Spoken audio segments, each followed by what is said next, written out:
Le di un sorbo a mi vino y me reí como si nada, pero por dentro me estaba descomponiendo. No era la mirada de Javier, ni lo que acababa de decir. Era la cara del camarero. Un chaval joven, no tendría más de 25, que al traer la cuenta nos miró con esos ojos de yo sé algo que tú no sabes. Y lo sabía. Reconocí su cara al instante.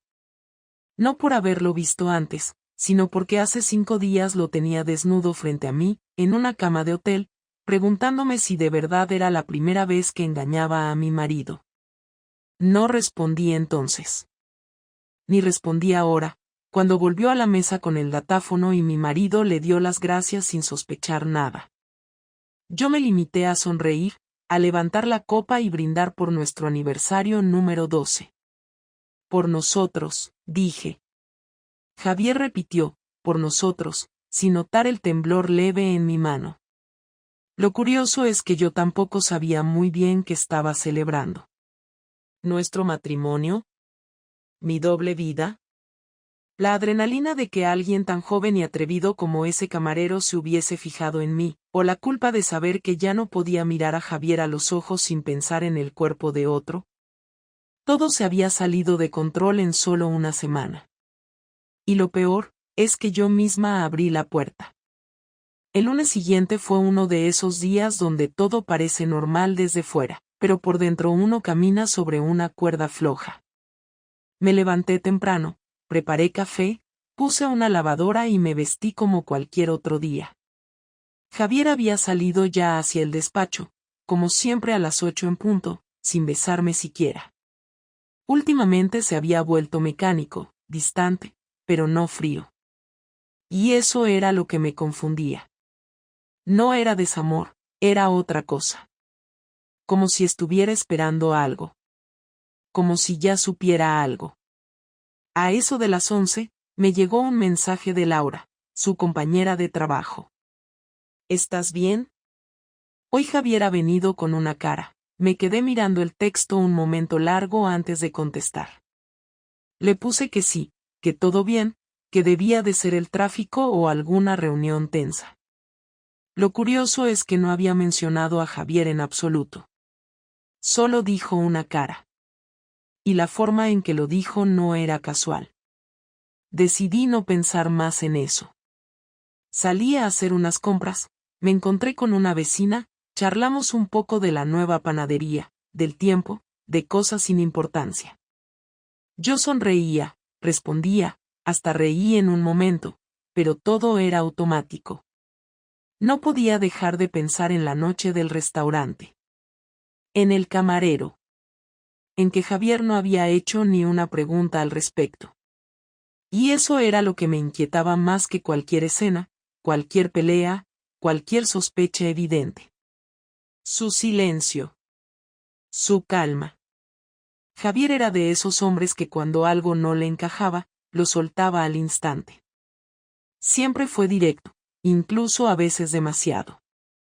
Pero ahora, con algo tan extraño como que un camarero te mire con esa mezcla de desprecio y lástima, no dijera nada, ni siquiera una broma, eso no era él. Esa tarde, cuando volvió a casa, se comportó como si nada. Me preguntó si habíamos recibido la factura del gas, si quería que preparara tortilla o pedíamos comida.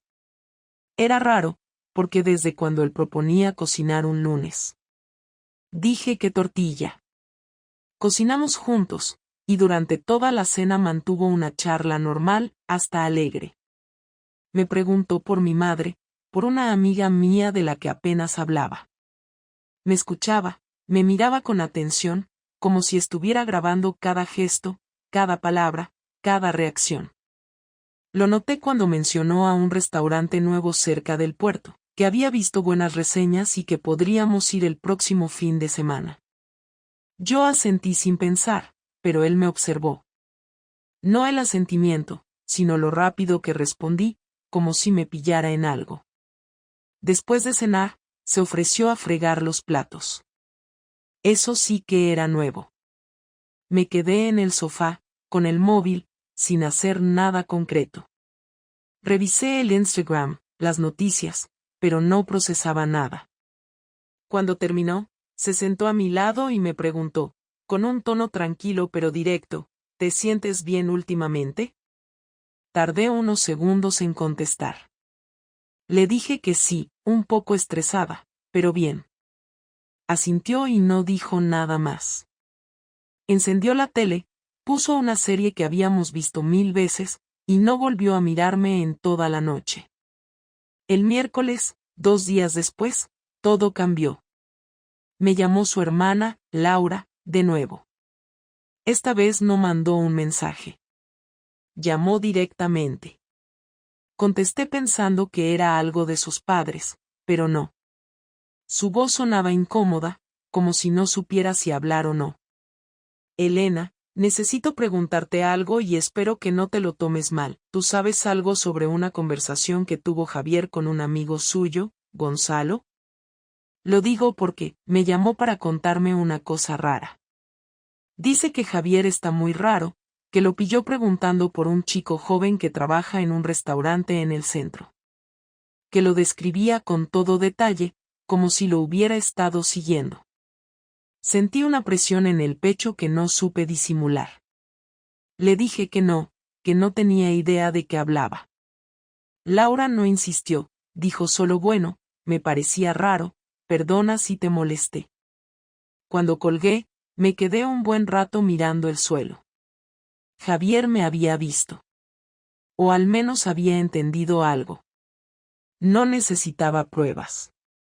Lo sabía. Y eso explicaba todo, el silencio, la calma, las preguntas casuales que no eran tan casuales. Lo que no entendía era por qué no había dicho nada. ¿Por qué no gritaba, no me insultaba, no me echaba en cara lo que había hecho? Esa noche lo miré con otros ojos. Yo estaba viviendo en la misma casa que un hombre que probablemente había descubierto mi infidelidad y había decidido no hablarlo. Todavía. El jueves, cuando llegó del trabajo, trajo una bolsa con 2 botellas de vino, un queso caro, y un paquete de galletas que me gustaban desde hacía años. Me dijo que pensaba que podríamos tener una noche de las nuestras. No supe si estaba tratando de recuperarme, de darme una última oportunidad, o simplemente estaba preparándose para algo. Pero yo ya no estaba tranquila. Ahora era él quien tenía el control. Yo solo podía esperar a que decidiera cuándo, cómo y con qué intención iba a hablar del tema. Y no iba a tardar mucho. Lo supe en el momento en que cerró la puerta del dormitorio esa noche y me dijo, tenemos que hablar, pero no hoy. Mañana. Su tono no era ni enfadado ni frío. Era definitivo. No había marcha atrás.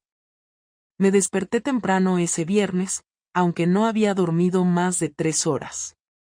No hubo pesadillas ni sobresaltos, solo un insomnio denso que me mantenía con los ojos abiertos mirando el techo. El cuerpo me dolía entero, como si hubiese estado en tensión toda la noche.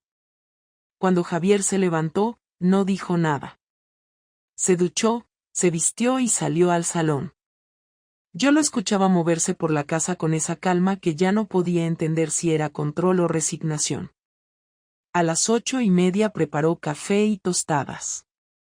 A las 9 entró en el dormitorio y me dijo con un tono tan seco que parecía leído de un papel, cuando termines de desayunar, quiero hablar contigo. ¿En serio? Asentí con la cabeza sin mirarlo y me senté en la cama con el estómago encogido. No me hizo falta imaginar de qué quería hablar. Media hora después estábamos sentados en el sofá. Él había cerrado la ventana, apagado la televisión, quitado cualquier distracción posible. Me miraba fijo, como si hubiese entrenado ese momento. Yo no dije nada. Esperé. Te voy a hacer solo una pregunta, empezó, con voz baja pero firme, ¿te estás viendo con alguien? No me sorprendió la pregunta, pero sí la manera. No había rabia, no había temblores en la voz. Solo un control absoluto que daba miedo. Tardé demasiado en contestar. No porque no supiera qué decir, sino porque aún no había decidido si mentir o no.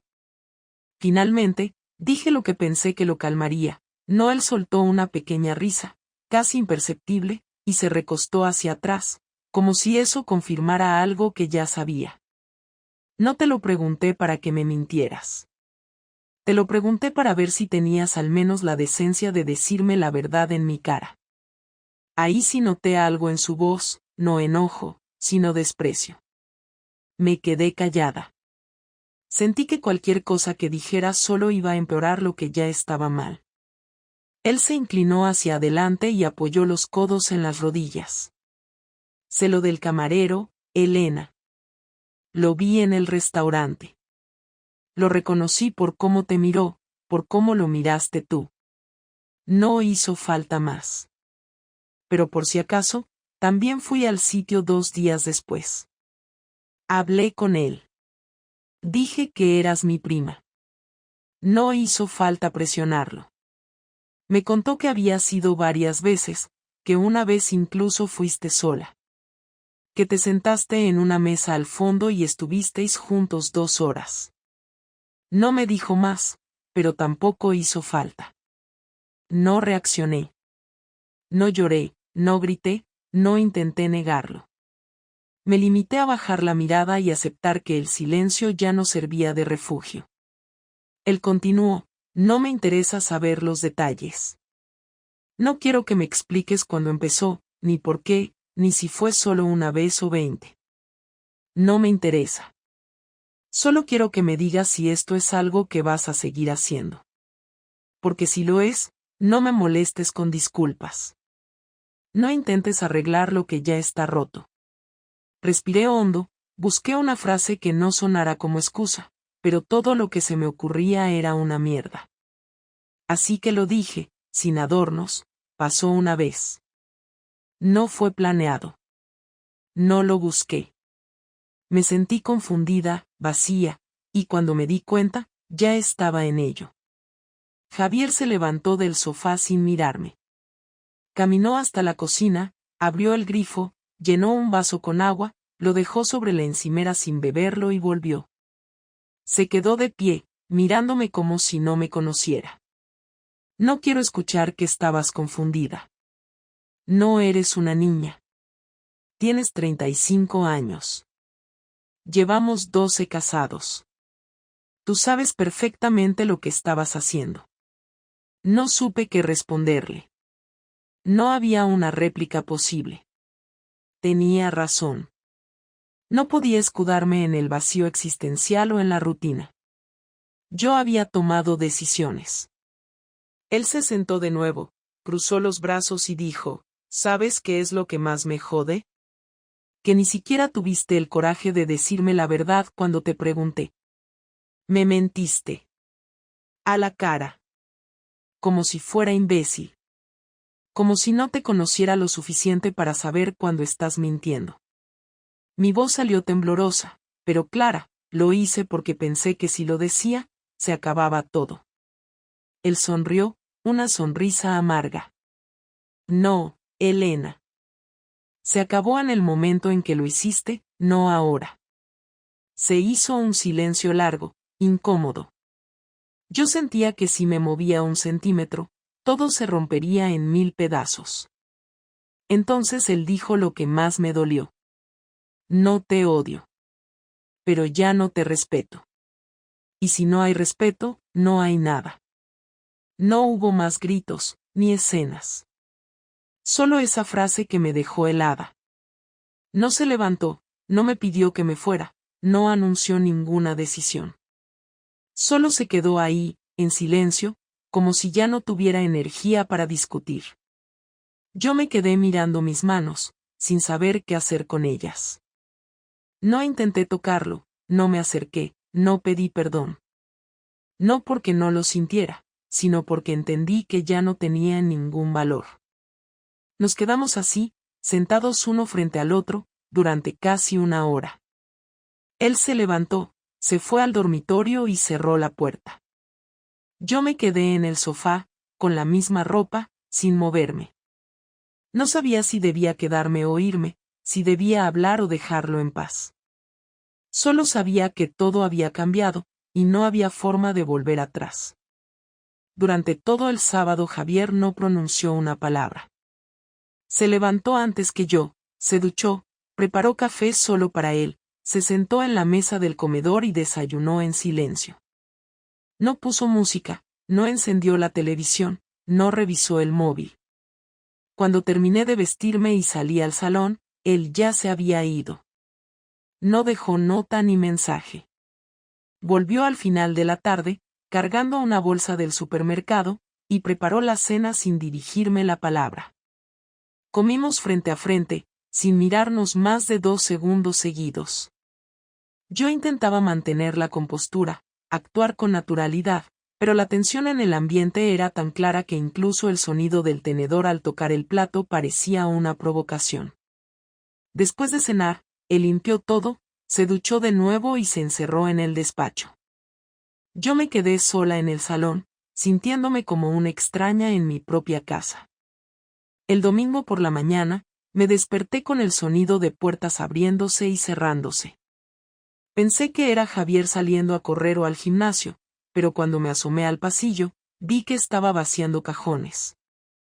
Tenía varias cajas de cartón abiertas en el suelo del dormitorio y estaba doblando su ropa, separando cosas como si se fuera a mudar. No dije nada, solo lo observé. Cuando me vio, no se sobresaltó ni se molestó en explicarse. No me voy todavía, tranquila, dijo sin mirarme, solo estoy ordenando mis cosas, las que no quiero que sigan mezcladas contigo. Me quedé de pie en la puerta, sin saber si acercarme o marcharme. Finalmente pregunté, ¿vas a irte? Él siguió guardando cosas, y tras unos segundos contestó, sí. Pero no hoy. No te preocupes, no haré ninguna escena. Solo necesito tener todo preparado. Me fui al baño sin insistir más. Sentía una mezcla de tristeza, miedo y una especie de vacío que ya no se podía llenar con disculpas. Esa tarde, salí a comprar algo de comida y cuando volví noté algo distinto en el salón. Mi portátil estaba sobre la mesa, abierto. Yo lo había dejado cerrado en el dormitorio. Cuando lo encendí, vi la pestaña de correo electrónico abierta. Javier no era de revisar mis cosas, ni siquiera en este contexto.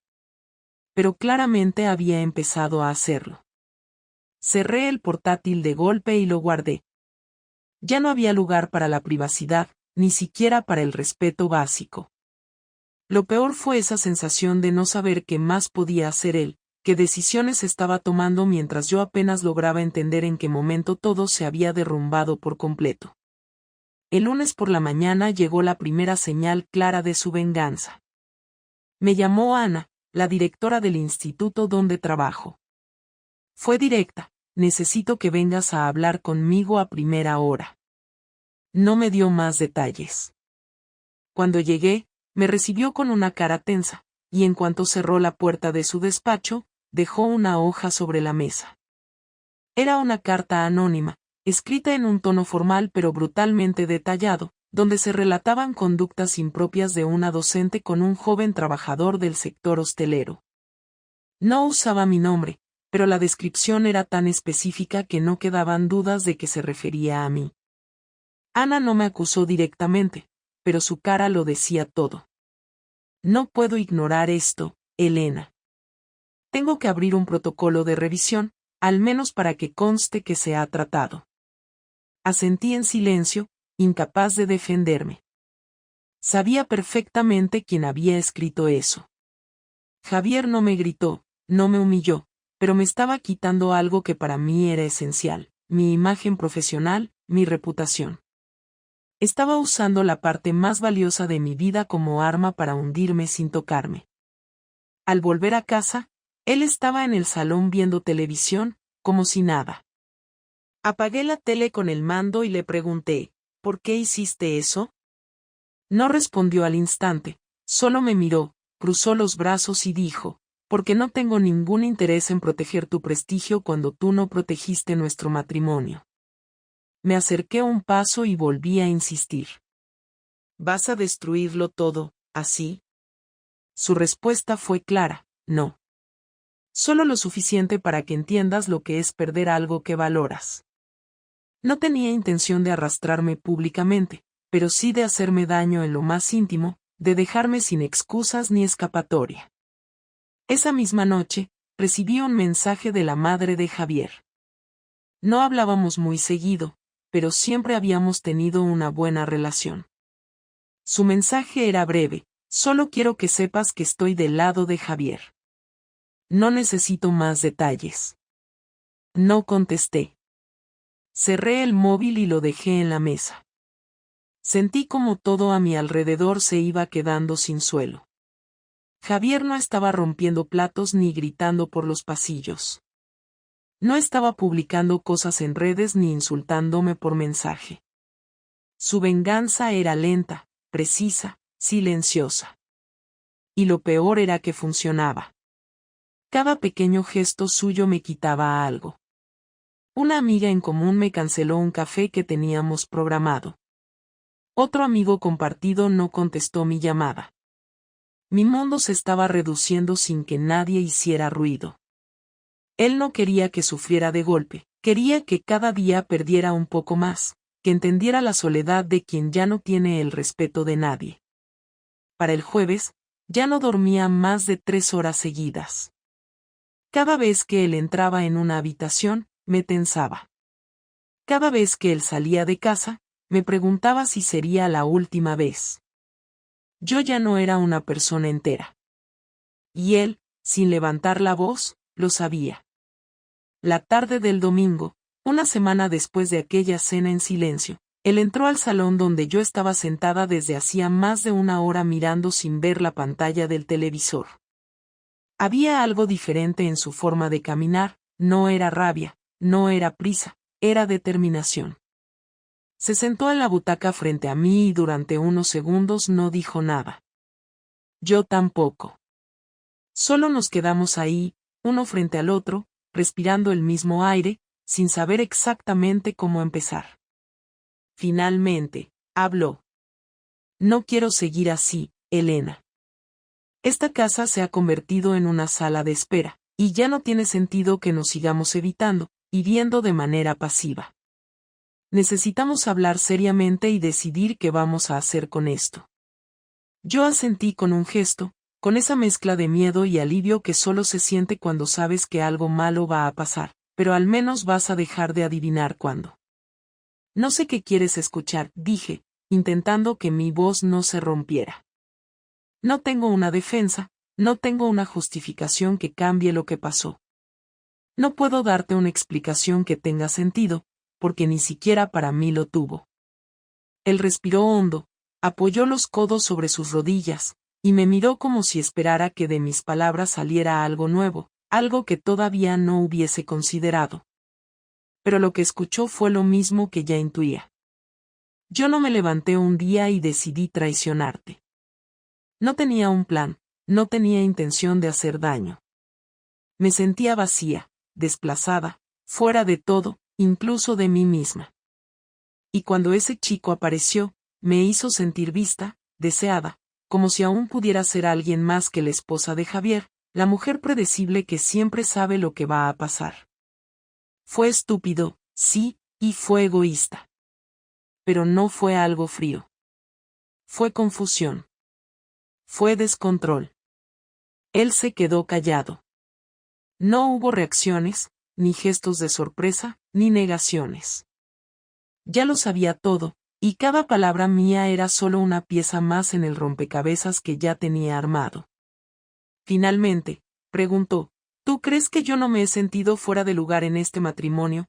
¿Tú piensas que por ser el marido, el proveedor, el que no se queja, todo me ha resultado cómodo o fácil? ¿Tú sabes las veces que me he sentido solo, incluso contigo al lado? Yo no respondí, porque en el fondo sabía que tenía razón. Me había centrado tanto en mis propias sensaciones que nunca me tomé el tiempo de pensar cómo se sentía él. Pero la diferencia entre tú y yo, continuó, es que cuando me he sentido vacío, no he buscado llenar ese hueco con otra persona. Lo he tragado, lo he aguantado, y he seguido apostando por lo que teníamos, por lo que construimos. Tú no. Tú saliste a buscar fuera lo que no supiste pedirme dentro. Intenté decir algo, pero levantó la mano levemente, como pidiendo que esperara. No te digo esto para castigarte más. Lo digo porque necesito entender si queda algo que salvar, o si lo único que estamos haciendo es postergar lo inevitable. ¿Tú quieres seguir conmigo, Elena? ¿Realmente lo quieres o solo temes lo que hay después de esto? No supe qué responder de inmediato. Lo miré, busqué dentro de mí algo parecido a certeza, pero lo único que encontré fue una mezcla de miedo, culpa y un amor que ya no sabía si era suficiente. Quiero intentarlo, dije, aunque en mi interior no estaba segura si lo decía por él, por mí, o por el simple hecho de no querer ser la que termine de destruir lo poco que quedaba. No sé si podemos arreglar esto, no sé si tú podrás volver a mirarme igual. Pero sí sé que te quiero, que me importas, y que estoy dispuesta a hacer todo lo que sea necesario para recuperar aunque sea una parte de lo que teníamos. Él bajó la mirada y se quedó un largo rato en silencio. Cuando volvió a hablar, su voz era más baja. No voy a decirte ahora lo que voy a hacer. No soy un hombre impulsivo y no quiero decidir nada que pueda lamentar. Pero necesito distancia, necesito claridad. Voy a irme unos días. No para hacerte daño, no para castigarte, sino para pensar lejos de todo esto. No me llames, no me escribas. Cuando tenga algo claro, volveré, y entonces hablaremos de verdad sobre el futuro. Asentí sin decir nada. Él se levantó, fue al dormitorio, cerró la puerta. Al rato lo escuché guardar algunas cosas. Esa noche no volvió a salir. No se acercó a dormir conmigo. A la mañana siguiente, cuando me desperté, él ya no estaba. Me dejó una nota breve sobre la mesa. No sé si esto tiene solución, pero al menos quiero saber que lo intentamos con honestidad. Cuídate. Javier. No lloré. Me quedé un rato largo mirando esa hoja, sintiendo como la ansiedad me apretaba el pecho, pero sin permitir que las lágrimas salieran. Me levanté, hice café, y me senté en la misma silla de siempre, frente a una casa en silencio que ahora sí era distinta. Los primeros días sin Javier en casa fueron extraños, no por la soledad, sino por la sensación constante de que todo estaba suspendido. No podía hacer planes, no podía imaginar ningún futuro, porque cada posibilidad dependía de una decisión que no era mía. Me despertaba temprano, no porque tuviera que hacerlo, sino porque no podía dormir más. El café sabía igual, la ducha duraba lo mismo, pero todo se sentía forzado, como si estuviera interpretando una versión de mi vida en la que ya no creía. No lloraba, pero tampoco reía. Había entrado en una rutina mecánica que solo servía para evitar pensar en lo obvio, lo había arruinado, y ya no tenía el control de nada. Durante esos días, empecé a notar el cambio en las personas a mi alrededor. Mis amigas dejaron de escribirme con la frecuencia habitual. No recibía invitaciones a cenas ni mensajes casuales para tomar un café. Incluso algunas conocidas del trabajo parecían evitar mirarme a los ojos en los pasillos. No hacía falta que nadie dijera nada. Sabía perfectamente que Javier había hablado con algunas personas cercanas y que mi historia, esa que yo aún no sabía cómo explicar, ya había sido contada con otros matices. No lo culpaba. Yo también habría necesitado apoyo. Yo también habría buscado comprensión en alguna parte. Pero aún así dolía. Ver cómo la gente que antes me saludaba con naturalidad ahora me trataba con una mezcla de lástima y distancia era otra forma de castigo que no esperaba, pero que asumía como merecido. Una tarde, fui a casa de mi madre. No sabía si contarle todo o solo parte. Me preguntó si estaba bien, si Javier y yo teníamos problemas, si necesitábamos ayuda. Le dije que estábamos pasando por un momento complicado, que necesitábamos espacio. No supe cómo decirle que había traicionado todo lo que él representaba, que había tomado decisiones que no se podían revertir. Ella no insistió. Solo me abrazó y me preparó un té, como cuando tenía 10 años y volvía del colegio con una mala nota. Pero yo ya no tenía 10 años, y esto no era una nota baja. Era mi vida entera desmoronándose por una sola acción. Una semana después de irse, Javier volvió. No avisó. Entró con su llave, dejó una pequeña maleta junto a la puerta y se sentó en el salón. Yo estaba en la cocina, y cuando escuché la puerta me quedé inmóvil durante unos segundos. Fui hasta él sin saber si debía abrazarlo, hablarle o simplemente esperar a que tomara la iniciativa. Me senté frente a él, como en aquella última conversación. Él no parecía cansado ni tenso. Solo sereno, como quien ya ha tomado una decisión y está dispuesto a comunicarla sin dramatismos. Me miró, respiró profundo, y habló. He pensado mucho estos días, y no solo sobre lo que hiciste, sino sobre lo que significó, sobre lo que dice de nosotros. No se trata solo de una infidelidad. Es más profundo que eso. Se trata de todo lo que dejamos de hacer, de hablar, de cuidar. Y sí, tú cometiste el error más grave. Pero yo tampoco hice todo lo que debía para que tú te sintieras viva aquí. No estoy justificando nada. Solo intento entender cómo llegamos hasta este punto. Yo asentí, sin interrumpirlo. Sabía que necesitaba terminar. No quiero seguir en un matrimonio donde tenga que vigilar lo que dices, a dónde vas o con quién estás. No quiero vivir con desconfianza. Tampoco quiero odiarte. Y si me quedo ahora, eso es lo que va a pasar. No voy a poder mirarte sin recordar lo que hiciste. No voy a poder tocarte sin preguntarme si piensas en otro.